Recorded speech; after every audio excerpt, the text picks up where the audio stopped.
everybody. Welcome to the Hallmarkies podcast. And today we're really excited. We are doing a bonus episode where we're going to be talking about the 4 films that were released this week onto Discovery Plus.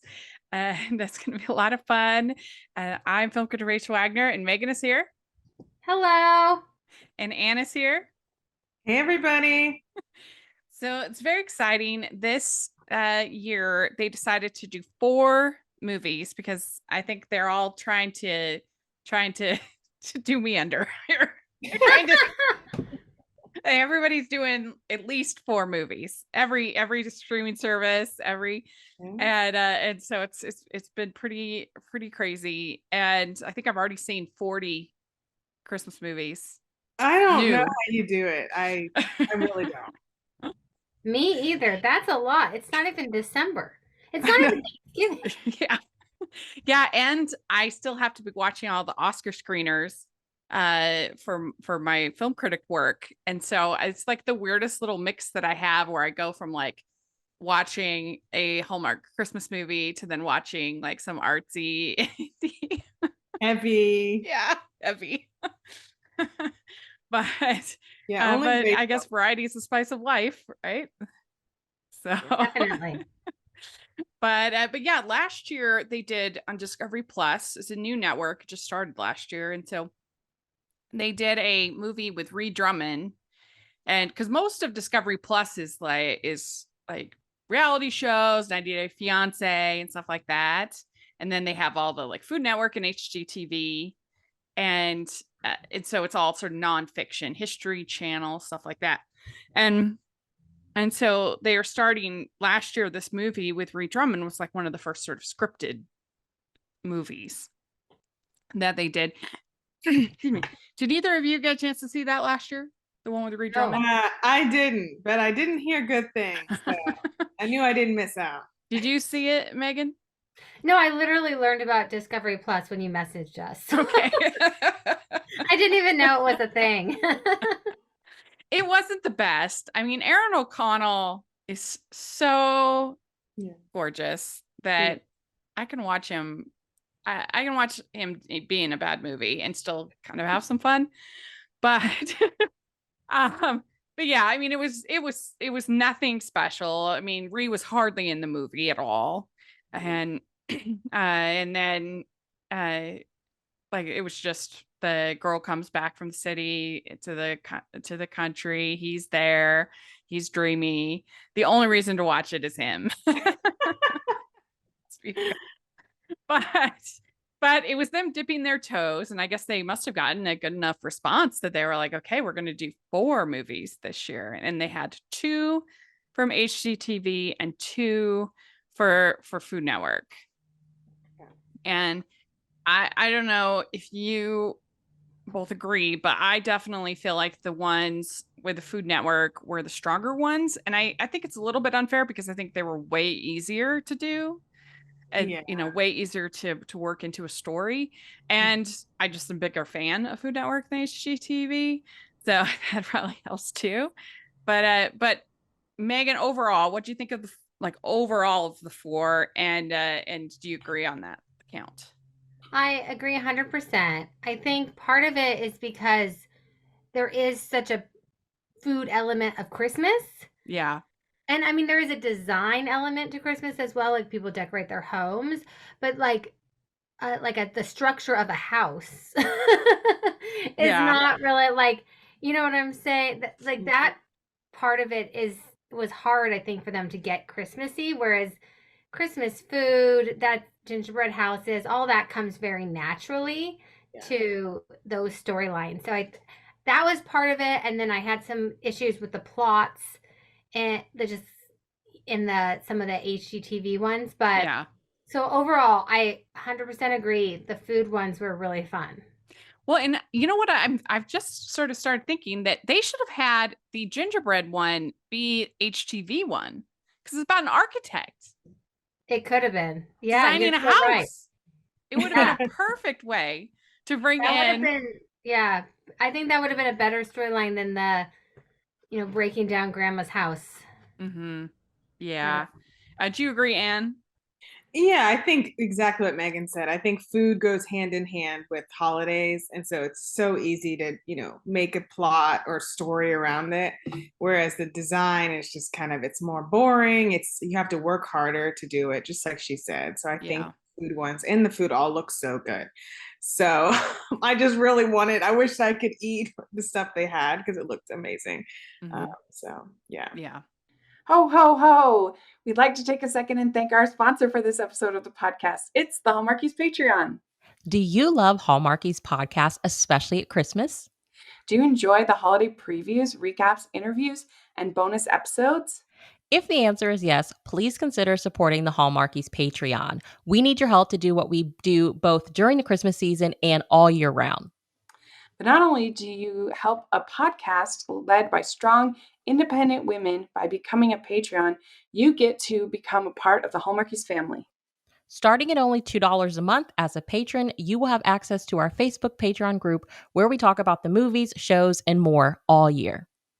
We also have many monthly patron watch-alongs with guests like Lacey Chabert, Natalie Hall, Paul Campbell, Mary Lou Henner, and more, giving their behind-the-scenes details of their films. As a patron, you also have the chance to provide input into the podcast and even join us at different tiers. So this Christmas season, spread some cheer to the Hallmarkies Patreon and become a member today. You won't regret it. Go to patreon.com/hallmarkies to learn more. That's patreon.com/hallmarkies. Well, let's dive in. The first one is called One Delicious Christmas. They were all released on the same day, so there's really not a first one. But anyway, the first one we're going to talk about is One Delicious Christmas. And this stars Vanessa Morano, Kathy Maloney, Bobby Flay, and Alex Millard Jr. And these summaries were so long, so I'm sorry. But it's the future of Vermont culinary destination Haven Restaurant and Inn rests squarely on the shoulders of Abby, who inherited the property from her parents. Unfortunately, managing both restaurants and the inn is a 24/7 commitment, leaving no time for Abby to have a personal life. Her best hope is to secure an investment from restaurant mogul Alexandra Grantham, who would provide much needed resources and guidance. But to do so, she'll have to navigate rough waters after top food critic Tom Kingsley visits Haven and gives Alexandra his menu feedback. Hotshot chef Preston Weaver is brought in by Alexandra to shake up the holiday menu after Abby unexpectedly loses her longtime chef. Unbeknownst to Preston, the menu was curated by Abby's late father, and she's having a tough time letting it go. Despite their undeniable chemistry, will they be able to put aside their differences in time for Alexandra and Tom's Christmas Eve dinner visit, which will determine whether she invests in Haven or not? So, Megan, overall, what did you think about this one? This was my favorite of the four. I really liked it. I thought it was cute. I think it had a lot of very familiar tropes in it. But I thought they were done well. And I thought the actress was really nice. I could not figure out where I knew her from. And I think I looked at her IMDb, and the only thing I can think of is Grey's Anatomy, but she was only in one episode. So I don't know. I couldn't figure out where I recognized her from, but I thought she was cute. I thought it was a overall good one. Yeah, what did you think, Anne? Yeah, same for me. This was definitely my favorite, easily of the ones that I watched, and I thought they had good chemistry. I thought I guess I just was like putting myself in it. I was like, yeah, you can come let me taste food all the time. Like that will make me the happiest person. And but I thought the conflict was handled well. I just thought that they just gave him so much like alone time and stuff to develop the chemistry. And I just thought it was really cute. I mean, like it was easily my favorite of the ones. So yeah. Yeah, I mean, and even though I didn't love the two HGTV ones, I do think that overall the concept, and I would encourage them to keep doing them and keep making them, because I saw potential and there were moments that I liked in the other ones. But yeah, I think this one or the gingerbread one, I go back and forth, but this one was probably my favorite. I think where I at least know this actress is she was Luke's daughter in Gilmore Girls. Oh Played yeah, April. she was. Yeah. That's Okay. where I know her. She's been on a bunch of shows though. She was on Young and the Restless. She was on Dexter. Maybe Um, it's Dexter I know her from. She was also on Switched at Birth, but mhm. I didn't watch that. So it was like, yeah, she had a very long, very good career. Yeah. I didn't mean that. It's just that when I looked at it, I was like, oh, I didn't watch that show. I didn't watch that show. Yeah. So that's where I didn't mean that she hadn't been in anything. She's been in a lot, but the only Yeah. things I watched that she was in was Grey's Anatomy and Dexter, which was years ago. Yeah. So Well, yeah, and on Gilmore Girls, she was a little girl. Yeah, yeah. she's young. Yeah, she was like a tweener, but I But was she's like, oh, very that's where I talented. recognized her. But yeah, I thought she was good. I liked her, and I liked the guy. I thought that he was what's his name? I thought that he was good. Alex Malari Jr. He was charming, Yeah, he was. and they had some pretty good banter between the two of them. It looks like he's done a number of series too. Nothing that I recognize, but yeah, I liked him. And so we find out the reason why her executive chef is leaving is because it's actually her sister, and she finds out that the brother-in-law got a job in London, so her sister's going to be leaving. And so they bring in this new chef because Bobby Flay's there, and says, "Oh well, it was delicious but boring, I guess, not flashy enough." But I feel like a restaurant like the Haven, it seems like you kind of go to that restaurant for comfort food. You don't go to a restaurant like Yeah, Haven for for like fusion. foams and stuff. Yeah, I feel like you go there because it's like, oh, I want like Yeah. the traditional, carb, whatever, or just the traditional stuff. Yeah. I want like some kind of fusion, or I don't know. But if you're trying to get like traveler, because it's also a hotel, right? Yeah. And it seemed True. like it reminded me so much of this place in Mendocino. I think it's called Heritage House. And it's kind of like you wouldn't think it would have such a nice restaurant, but it has like a really, really fancy, nice restaurant. And the property is like gorgeous. And there's like a hotel, but there's kind of cottages too. It kind of I felt like they were trying to go for something like that, where it was like a destination, and so you would want. But yeah, I mean, the idea that there's anything wrong with mashed potatoes, there's not. Yeah. Snooze mashed potatoes. Yeah. Oh my god. It was interesting this last trip that I took to New York. I love this little place that's like right across from the movie theater at Lincoln Center, and it's called the Food and Wine, Indie Food and Wine. It's this little restaurant that's just, and everything they make is so yummy. Like it's very simple, like a BLT sandwich or different sandwiches, different salads. It's everything is yummy, and it's for New York. It's very reasonably priced. Almost everything is like under $15, and so that's I just love going there, and it's right across from the theater. So if I'm at the festival, it's just like perfect. And anyway, so I ended up going to meet a friend to go to this other place that she recommended, and it was this ceviche place, and it was terrible. I mean, everything. I mean, I wouldn't have minded the price, I guess, so we ordered these yuca fries, and I understand this is a tangent, so bear with me, but we ordered these yuca fries, right? And they were like little gluey balls. Like when you order a fry, you expect fry that's crunchy, right? Yeah. No, it was like a gooey ball. That's weird. And then we got the ceviche, which was actually okay, but it had like all these foams on it, and I was just like, I'll go back to my place. I might guilty. And the thing that got me the most is, so my friend, she ordered octopus for dinner, and she said it was good, but whatever. But she added on a thing of rice, like a little bowl of white rice, nothing else in it, no spices, no nothing. $9 Oh for wow. a tiny little bowl of rice. That's New That's- York. That's a lot. Yeah, I mean, Just like only in LA or New York would you pay Right. $9 for a bowl of white rice. I just couldn't believe it. the foam thing does not sound. I mean, I like a foam in latte, but that's it. Like I don't want. Yeah. I don't want Yeah, edible. I don't know what. It was tuna ceviche with watermelon and some kind of foam on top.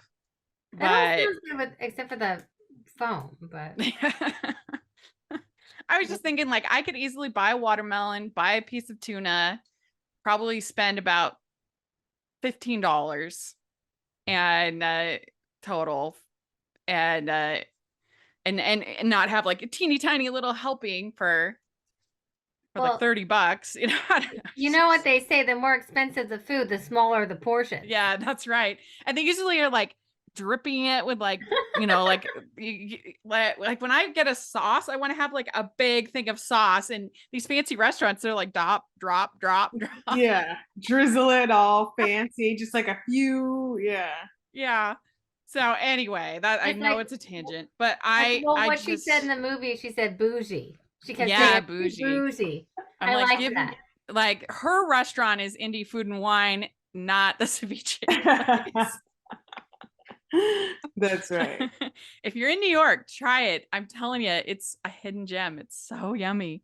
But anyway, so he has his fancy recipes and his like big stars. He makes potatoes with black truffle. And I have to admit, I'm not someone who's ever I don't know if I've ever had actual truffles.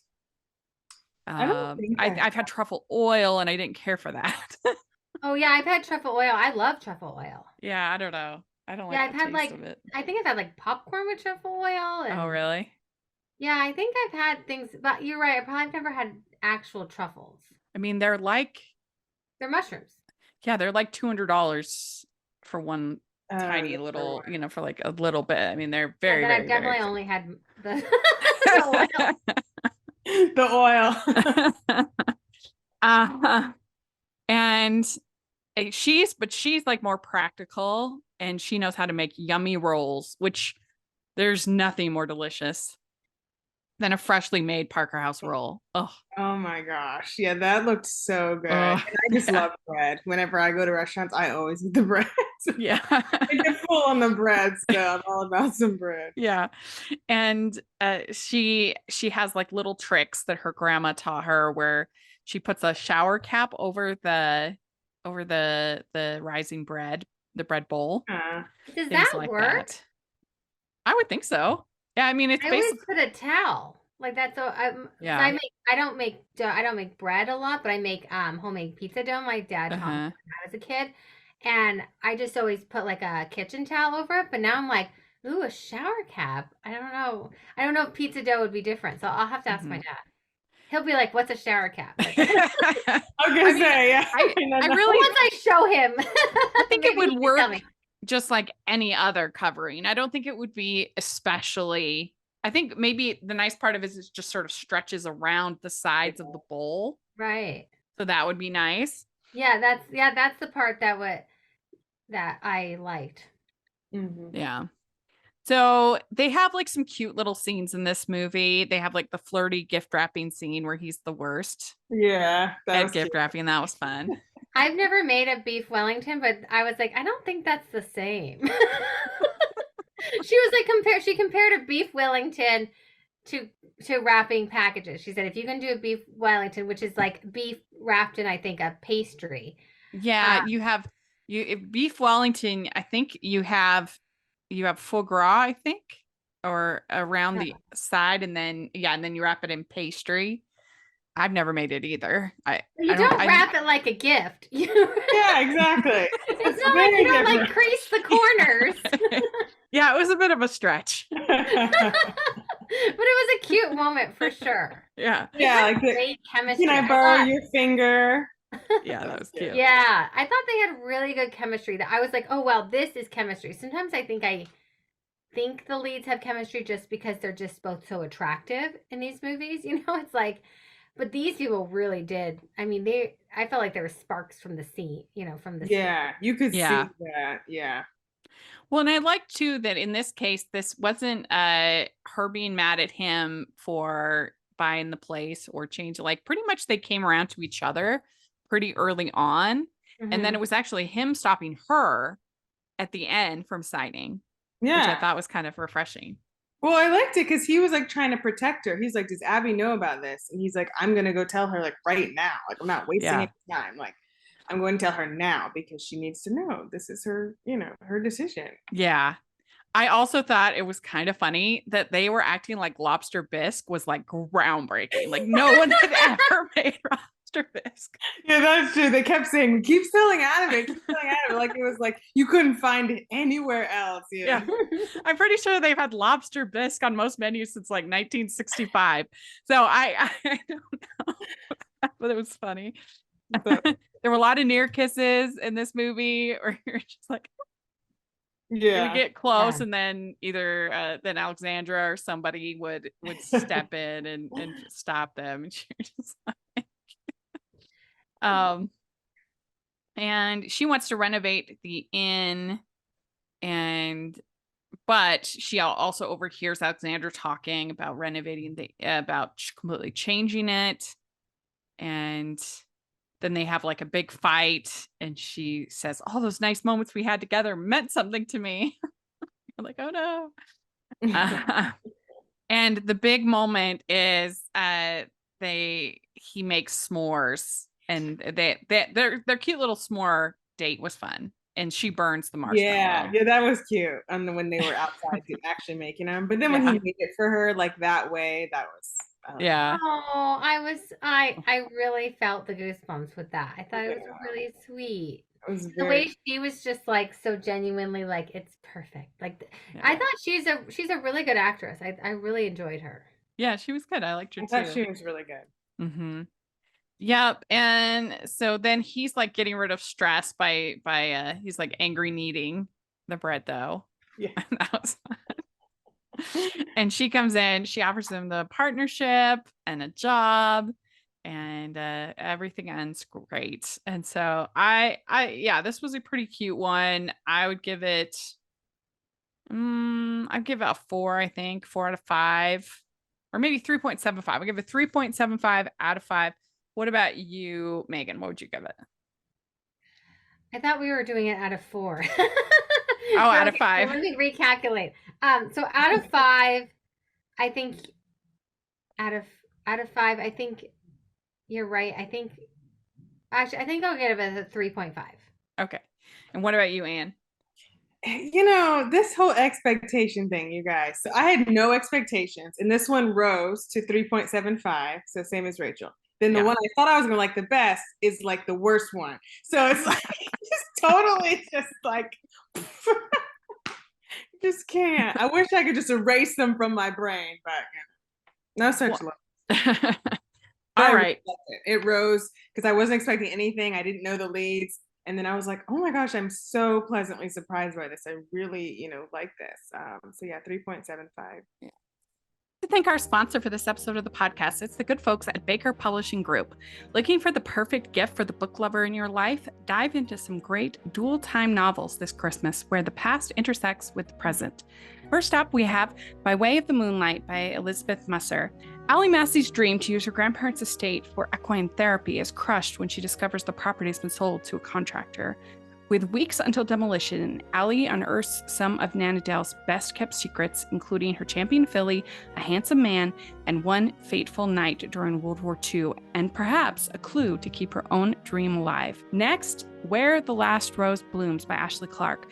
More than a century apart, two women seek lost hope. Abolitionist Clara is determined to help an enslaved woman reunite with her daughter. Alice can't stop wondering what happened to her mother in the aftermath of Hurricane Katrina. Faced with the unknown, both women will have to dig deep to let their courage bloom. Next, When the Day Comes by Gabrielle Meyer. Libby has been given a powerful gift to live one life in 1774 colonial Williamsburg and the other in 1914 Gilded Age New York City. When she falls asleep in one life, she wakes up in the other without any time passing. On her 21st birthday, Libby must choose one path and forfeit the other. But how can she possibly decide when she has so much to lose? Then we have The Master Craftsman by Kelly Stewart. When Ava Lane's dying treasure hunter father entrusts to her his mission to find a missing Fabergé egg, she has no idea how high the stakes will climb or how her allegiances will be tested. Join the hunt in this lavish dual-time narrative that plunges you into the 1917 Russian Revolution, the fall of the Romanovs, and a long-buried Soviet secret. And finally, The Extraordinary Deaths of Mrs. Kipp by Sarah Brunsvold. Frustrated reporter Aidan Kelly begrudgingly agrees to help a hospice patient prepare her obituary, but old Clara Kipp has some incredible stories and some surprises up her sleeve that promises to make this seemingly throwaway assignment a life-changing one. So head over to bakerbookhouse.com/featured/Hallmarkies to pick up one of these great books and use code Hallmarkies40 for 40% off these titles from November 14th to December 12th. That's bakerbookhouse.com/featured/Hallmarkies and use code Hallmarkies40 for 40% off. Let's do one of the HGTV ones. Let's talk about Designing Christmas. This stars Jessica Sozar, Mark Gazzini, Mikey Selkin, and Hilary Farr. It's for the past 6 years, interior designer Stella and contractor Pablo have charmed homeowners and viewers alike as co-hosts of the renovation show House Sweet Home by relying on their expertise and palpable on-screen chemistry despite not being an actual couple. After the owners of the home slated for their upcoming holiday episode pull out, Pablo and HSH team convinced Stella to be their next client in hopes of saving the episode and the show in itself. This has a trepidatious Stella not only agreeing to renovate her family's Victorian home with Pablo, but also moving her impending nuptials to fiance Jack up several months in a bid to make this the biggest and best episode yet. As Stella and Pablo labor together more closely than ever before to bring their family's beloved home back from a state of disrepair in time for the Christmas Eve ceremony, Stella confides in her mentor, Freddie, about the complicated and unexplored feelings that could jeopardize everything. So Wow. That's a long description. It was really long. These descriptions are like paragraphs. I mean, they're making me work. My gosh. Well, I look forward to hearing what you ladies think. I didn't watch this movie. It was just from the promo and like she's engaged. It was just too much emotional cheating. I just wasn't able to handle it. But I want to know what you guys think about, what the movie was like, because I didn't watch it. So no, I totally get that. I think there are some good things about this movie. I really like both of the leads. I like Jessica Sozar. She was in Lucky in Love on Hallmark Channel, which is a really fun one. And Mark Gazzini is so charming. And I think he's charming in this. And I actually thought they had pretty good chemistry. And I also think that Hilary Farr was probably the best of any of the HGTV / Food Network talents. I wouldn't be surprised if she has like some acting experience, because she felt like she was the best, I thought. And I thought that she looked so much like Jessica that it was a little bit weird. I was like, I don't know. They just, to me, they looked very much alike, but that's not a plot point at all in the story. That's just me, I guess. But anyway, I thought she did a good job and was the best out of these cameos, I guess, that you'd have. And there were swoon-worthy moments, like when they do have a mid-movie kiss.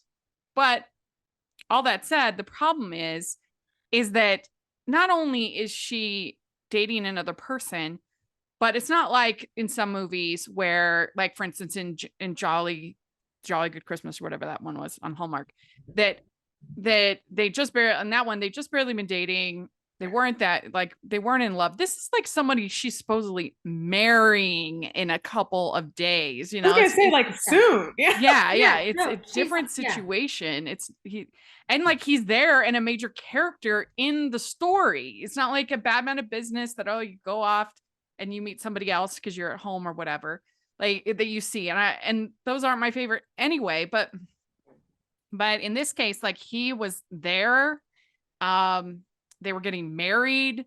So it was a major problem. Like, not only are they emotionally cheating, but they were like cheating. So you couldn't have fun with the kiss because You know, like that's not great to do when you're engaged and you're just about to get married. No, So no one would. Yeah, yeah, Megan, what did you think? I agree. I agree that the HGTV woman was the best of the Yeah. four in acting wise. I found this movie, and again, I love Jessica too. I watched her in Gossip Girl. I know she has a podcast now that I've been meaning to listen to. I do love her, and I think she's great. This movie to me was boring, a little boring. And again, yeah, I agree.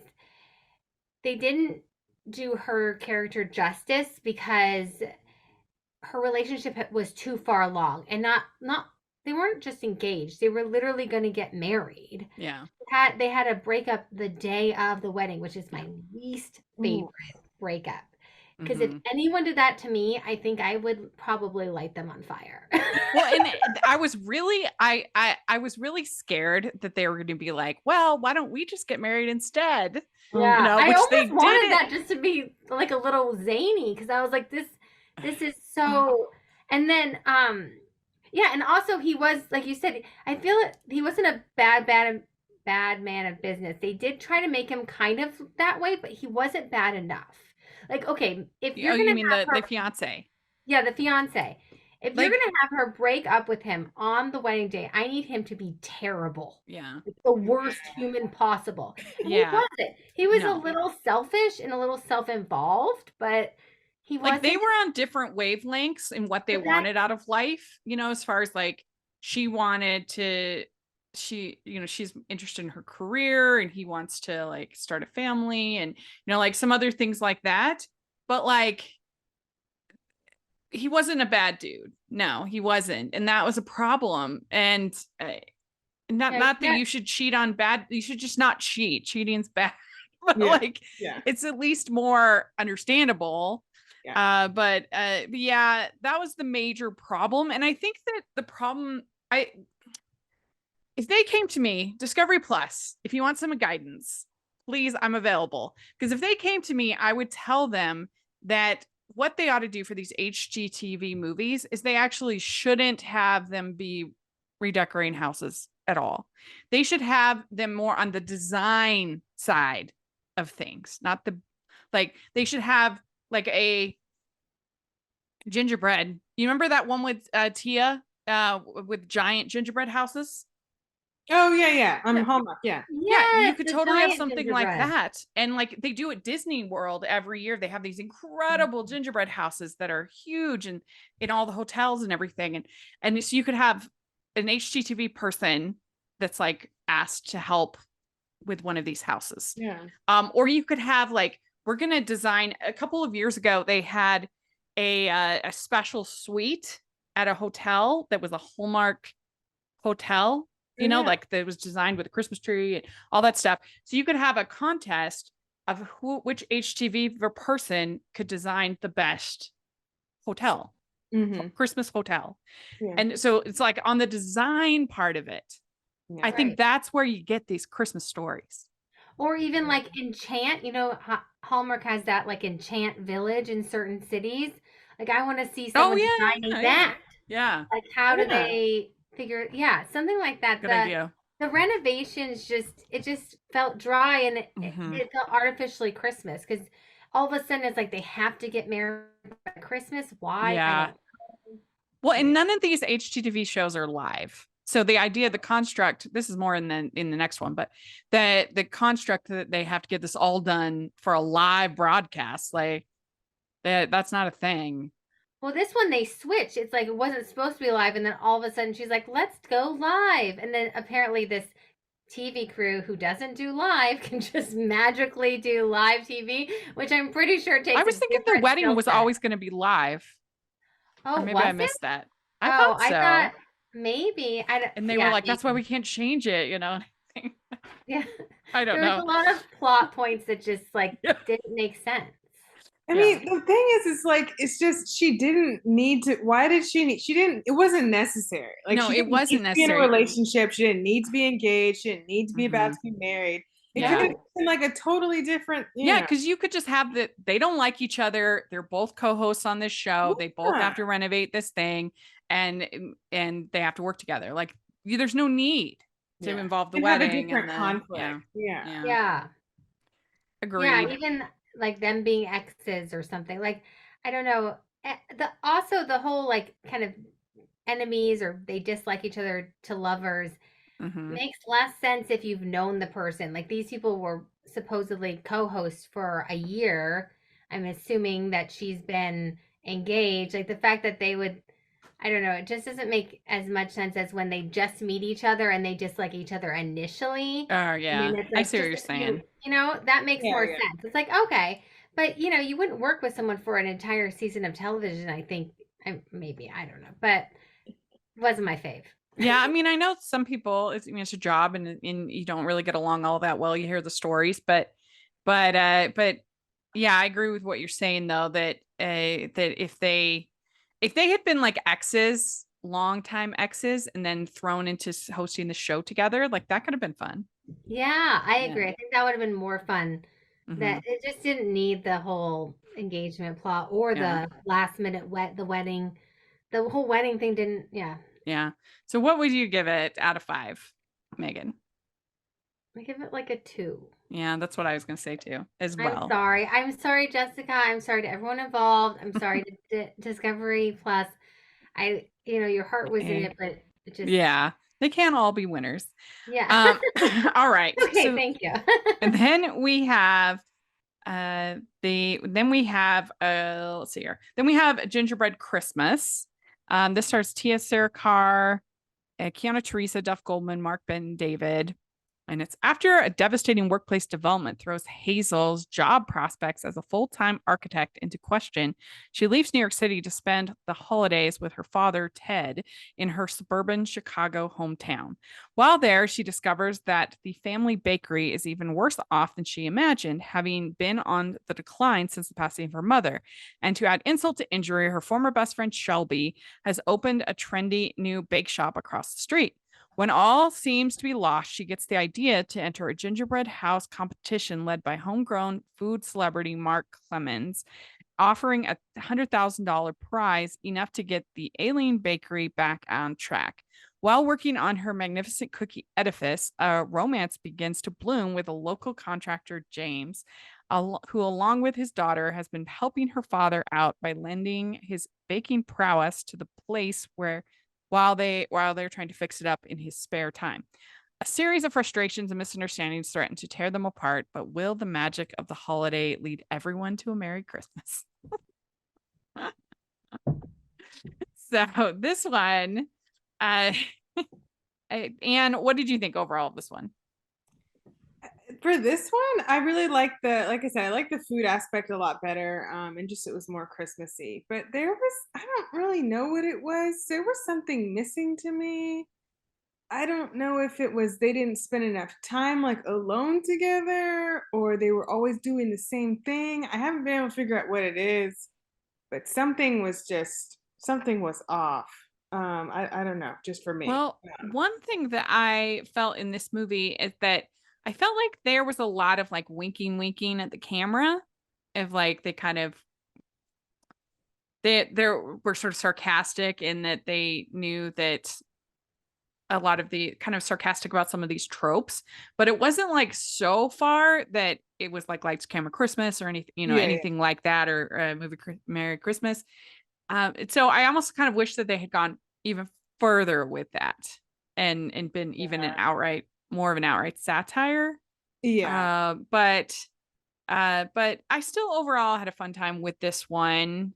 I feel like you didn't really need the whole plot with Keanu Teresa and the That's what I bakery. felt like too. I felt like we didn't need that plot. Maybe that was it. It was like I wish that was taken out and there was more time with them, kind of. Yeah, like more he time. should have been running the bakery across the street, and then like the rivalry, and then Mhm. in the end they could have like worked on the gingerbread together.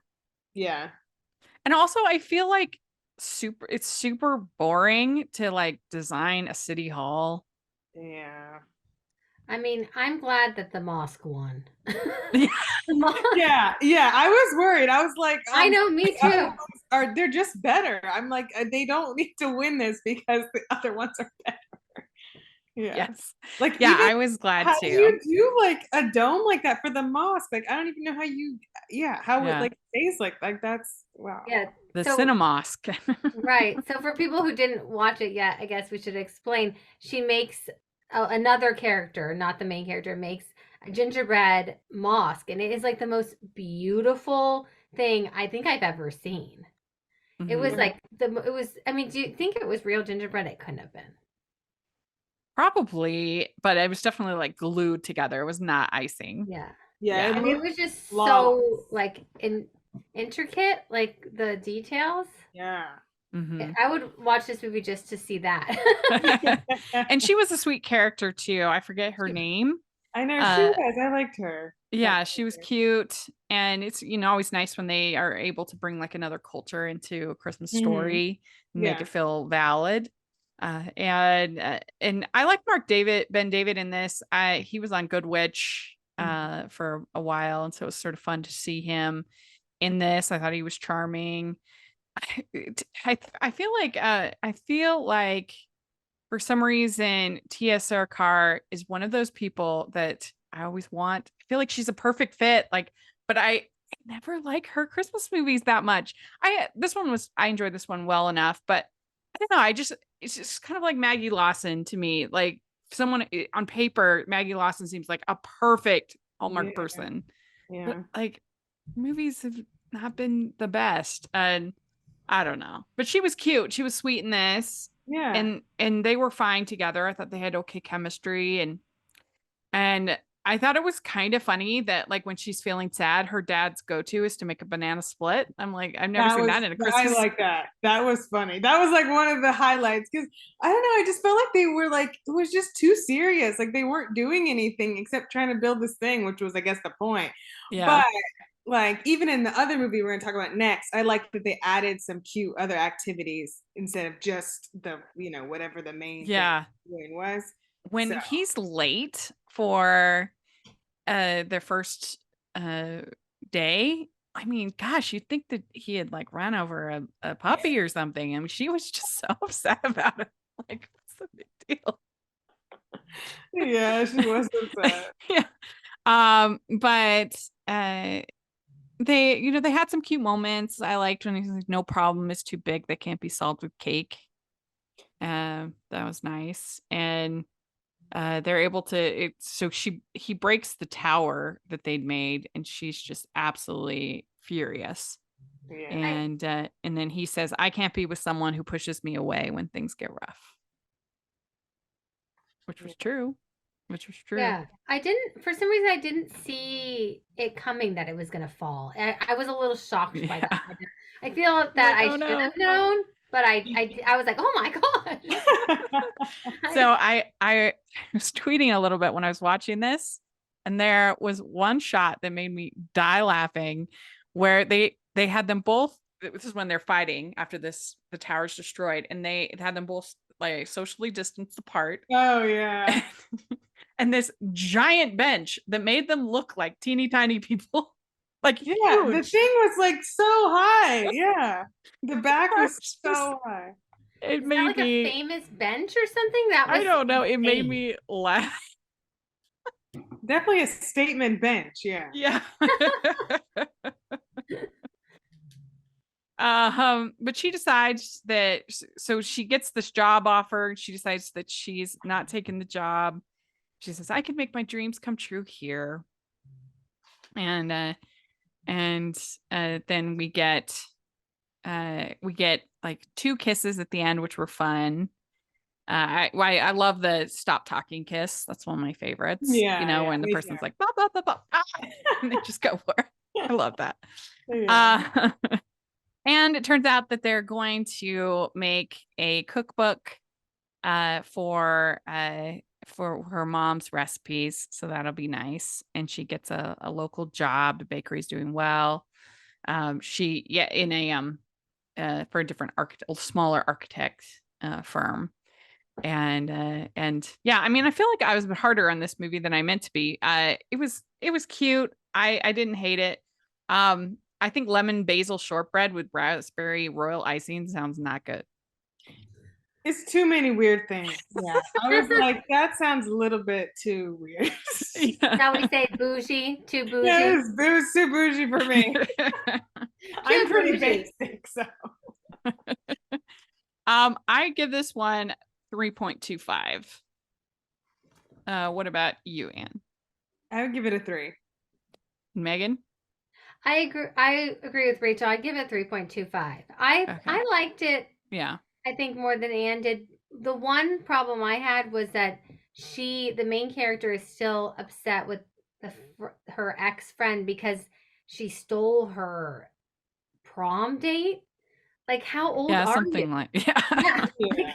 If you're past the age of college, you can no longer be mad about something someone did in high school. Like, That's you have to move on. Yeah. Unless they, you've got to move on. We'd like to take a second and thank our sponsor for this episode of the podcast. It's the Hallmarkies merch store. Are you looking for that perfect gift for the postable, hardy, or Hallmarky in your life? What about getting that t-shirt or hoodie that will help you stand out at your next holiday party? Now is the time to check out the Hallmarkies merch store. Full of festive designs by artists like Jessica Miller, Carrie from Hallmark Comics, and more. You can even have more than just shirts, but totes, cell phone cases, notebooks, mugs, and more. And it isn't just Hallmark. We have designs for Anna Green Gables, Man from Snowy River, The Nanny, and more. Every purchase at the merch store goes to help support the podcast and allows us to make the great content you know and love. There are frequent sales, so go to tpublic.com/stores/hallmarkies or see the link in the description. That's tpublic.com/stores/hallmarkies. Well, our last one is called A Christmas Open House, and this stars Kitty Stevens, Victor Russick, Ben Napier, and Aaron Napier. And I guess those are a home time couple on HGTV. So there you go. Yeah. It's Melissa is an ambitious Atlanta property stager who teams with her old high school crush, David, to sell her newly married mom's home in their small Georgia hometown. The place is cozy, but hasn't been updated in decades, so the two join up to renovate the place before a couple of wealthy potential buyers are due to see the house on Christmas Eve. Melissa would love to spend a portion of her budget on a few custom projects created by unique couple Henry and Sarah Wright, who are gifted at small town home restoration and appreciate the legacy of a family home. Henry is a master woodworker and custom furniture builder, and Sarah is an artist with an expertise in color and transformative design choices. As Christmas approaches, the tensions grow. So does a romantic relationship between Melissa and David. But the fact that Melissa intends to return to Atlanta and start her own business with the cash she will get from the property sale, while David has no intention of leaving his hometown, could be a deal breaker for their relationship. So, so what did you think of this one, Megan? So I was really excited about this one because I love this actress. I loved her in The Bold Type. I think she's just really great. I think I had higher expectations and it kind of felt a little flat for me. I think it was cute, but it didn't seem like a Christmas movie. It seemed like a movie that was written and then they were like, oh, let's make this Christmas. And I almost wish it wasn't a Christmas movie because some of the Christmas parts felt kind of forced. Like, why would you need to have the whole premise of the movie is they have to have the house ready by Christmas Eve because they have to do the show. Like, who sees a new house on Christmas Eve? Yeah, nobody. Yeah, right. At least Christmas Eve stuff on Christmas Eve. No, at least give me like you have to prepare for a Christmas Eve dinner. You have to prepare before the Christmas holidays, something. But Christmas Eve, showing of a new house. I mean, I'm not in real estate, but I don't think that's a thing. Yeah, no, I agree. I did kind of struggle a little bit with her character. I found her a little grating, and I did not think there was the chemistry. Like, I really debated between myself, like which one I liked better was Designing Christmas or Christmas Open House, because I do think the chemistry was way better in Designing Christmas. And it was really only if they hadn't had that emotional cheating or just cheating angle, I definitely liked that one better. I liked the HGTV people better. I like in that one, I liked the chemistry better. I liked this, the cute moments. This one, yeah, I just didn't have as many. Like the highlight was the Ho Ho Hoops game. Yeah. That was hilarious. I like that. That was funny. That was really good.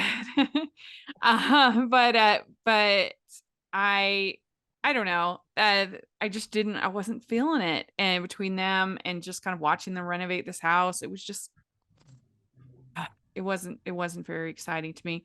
And I have to say, so it started off with her mother's wedding, and this is like a beautiful, lovely actress. But I thought this wedding dress they had her in was terrible. I hated it. I mean, just personal taste, not my style. I didn't like the color. I didn't like the fit. I thought it was one of the ugliest wedding dresses I've ever seen. But it definitely didn't seem like a wedding dress. It seemed very, and maybe that's what she wanted, something very understated, but it just didn't feel like, it was like this tan color. I don't know. It was not for me. I did not like that wedding dress. But I don't even remember it. I'm gonna have to go back and look at it because I don't remember. Yeah, it definitely wasn't memorable. That's for sure. Oof. Yeah. If it was really bad, I want to see it. Well, I guess it was memorable to Rachel because it was so bad. But yeah, it was not for me. And I did appreciate the fact that in this movie, she wasn't really that attached to the house, like that much. Like she was like, okay, let's go. Let's do this. Because sometimes I get a little tired of people being like so emotionally attached to material possessions. And it's not something that I connect with that much because my family's just moved a lot. And I just don't have that, like, this is my house and my room or whatever that's have this attachment to. So I kind of appreciated that she was like, let's tear it all down. Let's demolition, boom, kind of a thing. That was different than you typically see in these movies. Yeah. So I liked that. Well, in the beginning, she's like at the wedding. She seems kind of shocked that her mom's going to sell it. And it's like, well, what did you think they were going to do as a married couple? Live in separate homes? Like, of course they're going to sell one of the houses. Yeah. That's true. But she came around pretty quick, I think, because Right. they needed to be able to use her talents as a stager. So if she was all like, oh, I don't want to sell the house, then you wouldn't be able to, then it wouldn't work for the script. But, but I liked I liked her friend and her friend's family. That was cute. Mm-hmm. Yeah. That was nice. Although I think she said, I have 2 kids. I have 2 kids. She said, I have 2 kids like 100 times in this movie. It's like every single thing, like, well, I have 2 kids. We get it. You have 2 kids. 1 on the way. We understand. Yes. So I thought it was kind of a funny line when she says, are there no other kinds of nog besides eggnog? And so I was curious about this.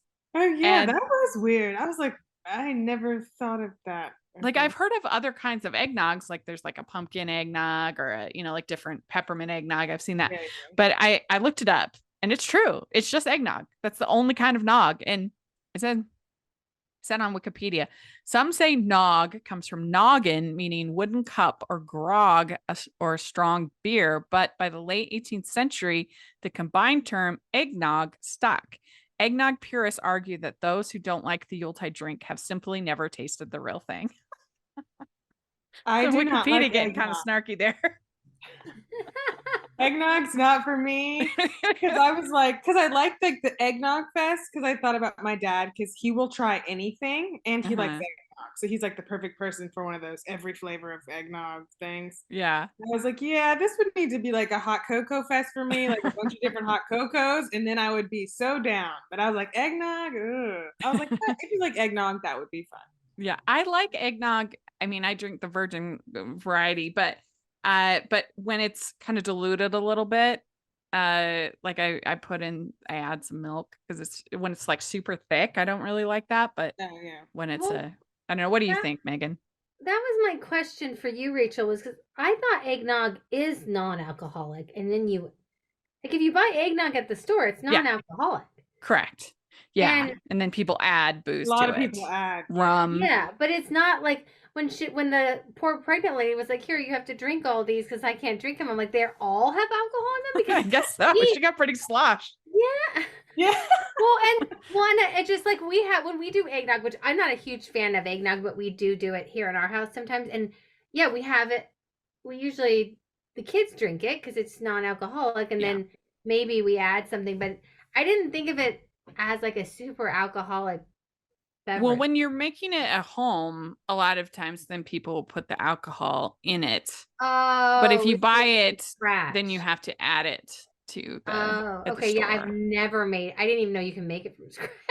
Yeah, you can. I guess you can make anything from scratch, but no, I didn't live in That a would eggnog really home. make me freaked out if I tried making from scratch because I already don't like it. And then seeing One interesting thing I thought in this movie is that they set up a fake Christmas tree, which you never see in these movies.